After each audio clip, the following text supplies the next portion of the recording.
Hi, I'm Kim Piper, and I'm here to help you refresh your school occupational therapy practice. Recently, I have seen an increase of students who exhibit fight or flight type responses and are not able to maintain regulation during certain parts of their school day. In the past, I may have only attributed this to sensory seeking, sensitivity, or avoidance behaviors, but recent training has improved my awareness about trauma.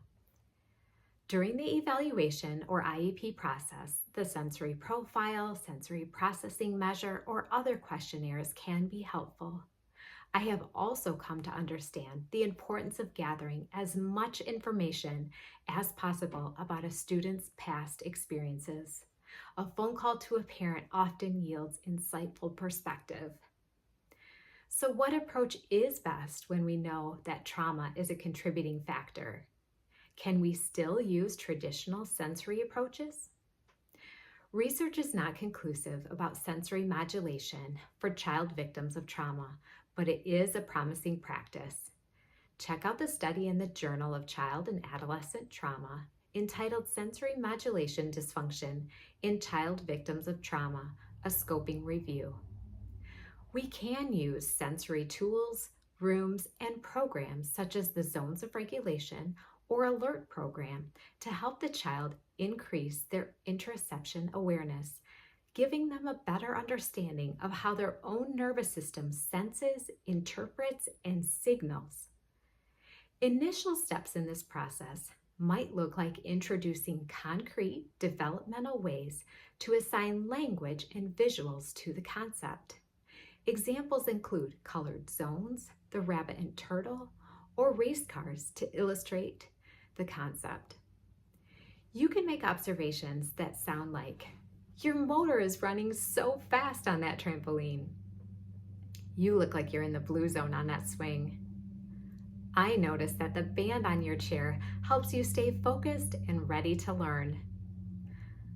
Final steps might include the child recognizing the senses and their body signals, utilizing a tool or strategy, and re-signaling to let the brain know that it's not an emergency or harmful situation, and react in a way that correlates. Ideally, this would improve the quality of the time spent in multiple occupations throughout their school day. You may identify that a goal is needed to help the student attain the skills to identify the senses as triggers, use strategies to cope, and regulate or respond in a safe way. Remember to link the goals to the parts of their occupation that are most difficult.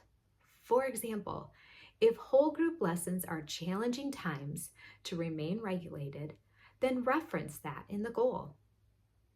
Students may need specific accommodations for co-regulation. Adults may need to direct and implement calming strategies like going for a walk, getting a drink, going to the sensory room to facilitate calming activities. Keep in mind that humans use co-regulation strategies all through their life. Think of the last time that you had to talk to someone about a bad day at work. Consultation may also be required to help the school team develop ways for the student to feel safe and build trust with all the adults throughout the day. I look forward to continuing to learn more as research develops in this area.